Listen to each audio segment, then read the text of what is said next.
what's the biggest challenge, to get these guys, acclimated to go play overseas? The NFL guys always talk about getting over there early to get ready to play in a different country. Is there any of that you're going through? Well, I don't know about that. Trying to get them ready for the season. It's more than just one game. It's trying to prepare these guys for the long haul. You're installing schemes. You're getting in shape. You're learning how to work through tough times. Lots of install and then a game plan. Certainly is that. But, we'll get over there and we'll get acclimated and go play in a game. But it won't matter where this game's going to be played. Our guys will be ready to play. 16 practices in. How are you feeling right now about your group? Yeah, I think we all probably look at it with a real critical eye at times. But when you look back, I see some areas I think were probably better last year. And then I think there's some areas that we all need game day to tell us some answers on. But, man, these guys are really, really working hard. They're grinding. They're staying together. I think this is I hope it is a tough-minded group. We will go through some adversity. We know that, whether it's an injury or it's something didn't go right or something, somebody comes out in the front that we didn't prepare for. And how do you handle that? And we've tried to put them through some of those situations. But we do have some guys that have played ball. I rest easier in that, knowing you've got a quarterback that's played, 14 games. And started, and there's some starts on that O-line. There's a few of them that have played in other places that are here. Tight end room's really experienced. Jace played in a lot of games. Tibbs and JB have played in a lot of games, not in a Wildcat uniform, but in a lot of games. Dylan's played in games, and Joe. So I think I take that as a positive because I know how I think they're going to be. But also we've got some of those guys I just mentioned that's a little bit new and improved. It's a newer version of them, and I'm excited to go out and watch them all together. How's Avery different from last year? I think he's probably more comfortable in his own skin, in his own ability. I don't have to be this certain type of player. I don't need to listen to the media or somebody ask me about being a certain prototypical blank kind of quarterback. I'm good when I run. I'm good when I throw it. I think he is further along in coverage recognition. I think he is further along in his ability to dissect what a defense is doing to him a little quicker. And that takes time. That takes live reps, and that takes a lot of looks. And, certainly with all the safeties that Joe plays, and, in the back end, that can be a challenge for us in training camp. But it's a good look knowing who our first opponent is. The depth at quarterback? Well, you got to battle for whoever that second quarterback is. That's something I see as ongoing. Not close to naming a guy. I don't know if Coach will. I don't know where that is. It's not an alarm. That's guys at different stages of their careers in that room right now. They're all working hard, and there are abilities there, and I'm straining them as best I can in a practice setting. It's not easy. But being a backup quarterback's not easy. We may not play a backup quarterback here for 2 years, and it may be, I tell them it may be 2 days. Or maybe, who knows? Avery may get a hangnail. Okay? You like that, didn't you? Yeah. I don't know. And so there's uncertainty.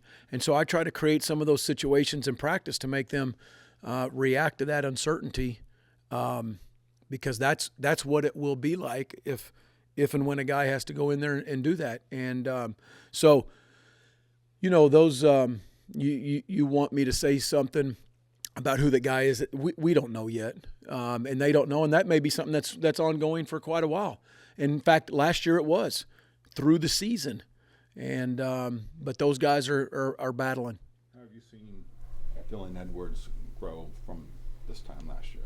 He's like all our young men going into his third year in college, a little bit more mature, a little bit more seasoned.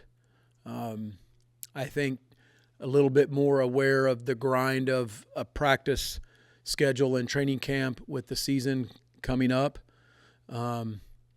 I see a guy that's really dynamic, runs the ball better than you think in between the tackles.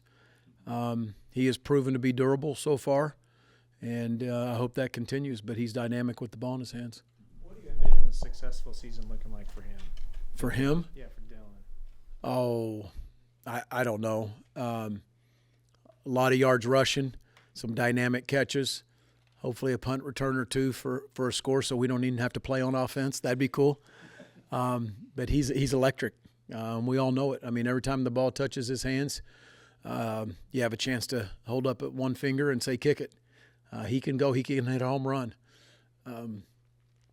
I envision him in space. I envision him in between the tackles. He's going to play receiver. He's going to play running back. The kid's a talented kid. I also wanted to ask, Avery said one of the things he likes about working with you a lot is that you'll have an open dialogue with him about plays.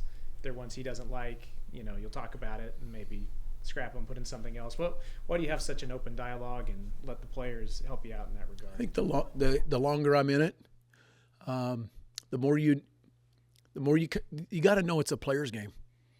We're here to help them and guide them and push them in the right direction. We're here to call plays, hopefully at the right time.